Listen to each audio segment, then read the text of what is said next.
If you want a diverse workforce, recruit a diverse workforce. That means going to where diversity is, feeder universities, non-university settings where expertise and talent is, and seeking it out and cultivating it, and letting people know about opportunities that exist. That means everything from contracting to how one onboards and recruits staff. The reason why we're here is because we're all concerned about the same things. We recognize that there's a massive need within the cybersecurity space for more professionals, but we also are very aware about the fact that as far as people of color are concerned, there are very, very few of us in the industry. And we've all taken it upon ourselves to create some of those opportunities. So I just want to say one thing, right? So network, right? A job is not going to be handed to you. Let me start there. And I think it's how we're searching, right? If you're new in your career, let's say you just got out of college, are you affiliated with some of these organizations that have career fairs, right? And are you willing to go to those career fairs, right? I think it's extremely important. And I see that sometimes, and what's crazy is I see people in Washington, D.C., right? Just giving a specific example. And they're like, oh, I got to get this federal job. And they're not even applying to any of the private sector jobs out there, right? So don't get stuck on an industry. Don't, because every industry needs cyber, but you have got to get creative in what you're looking for. When you have a consciously diverse environment, that means that you're consciously working towards allowing everyone to be heard and allowing everyone to contribute their lived experiences, whether it be cyber or another facet of IT, right? And so I think it's really important to have a diverse workforce and make sure that it looks like America. Back to the notion of metrics and understanding where you're starting from, I think that it's important to sort of understand that it's a problem that cybersecurity is not well understood or participated in equally across America's diverse communities. Once you make that statement, you're then on a solution or problem-solving journey to try and change the numbers, change the performance, and that changes the conversation inside these rooms. So back to the room, where when I'm in conversations like this, I'm generally in a very non-diverse room, right? CISA included.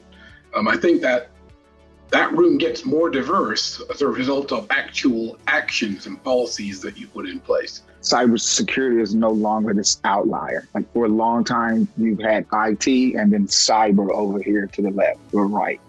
And so for me, I just think the very first thing for anyone who wants to get into cybersecurity, for anyone who's looking to transfer their skill sets that they currently have in any other occupation, the first thing is to understand that wall is no longer there, right? And that is the first step into then seeing your current skill sets differently, right? When you don't look at cybersecurity as off to the left and by itself, then you can then begin to see yourself as more of a participant of it. For someone who is not of college age, who's an adult, that's a career changer, right?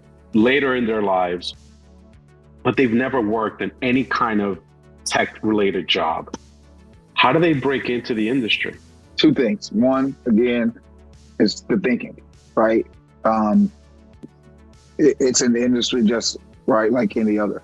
And so for me, that means you have to strip away this mind frame again that cybersecurity is off to the left, right? Like when you sit down and think about how you get an accounting job, you would do several things. You would take an assessment of yourself. You would see what you love. What do you love, right? I was talking to someone today where they love nature, right? And their skill sets were that they were really good with databases. Right. So what we ultimately ended up doing was helping them get a job as a database administrator with the World Wildlife Foundation. I mean, that was the perfect job for them. Right. So you have to understand that anything that's going on in the world has cyber behind it. Right. Understanding that whatever you are in love with or whatever you have a passion for, along the way in its journey of it providing you with value in your life or being a product or service to you, there's cyber along every way. I think there are opportunities for people to differentiate themselves, right? By, the intersectionality of different functions. When you think about it, it's the intersectionality. It's like HR and security together, or finance and security, or legal and security. And going back to the person who has the law degree, when I think about it, those are very valuable people because, if you're in a regulated environment, and you need to have and understand regulations or regulatory law, taking that and pairing that up with incident response, right? An incident response coordinator. I mean, we look for people like that, right?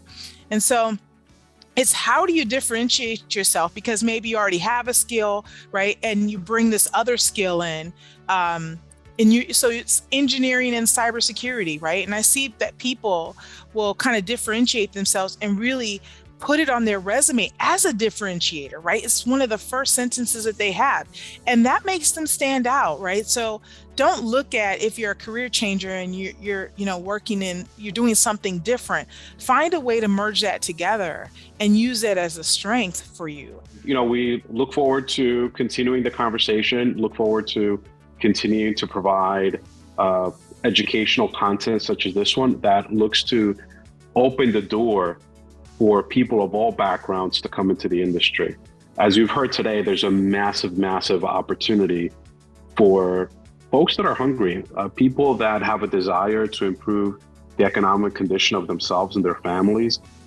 The career opportunity within cybersecurity at this moment in history is endless.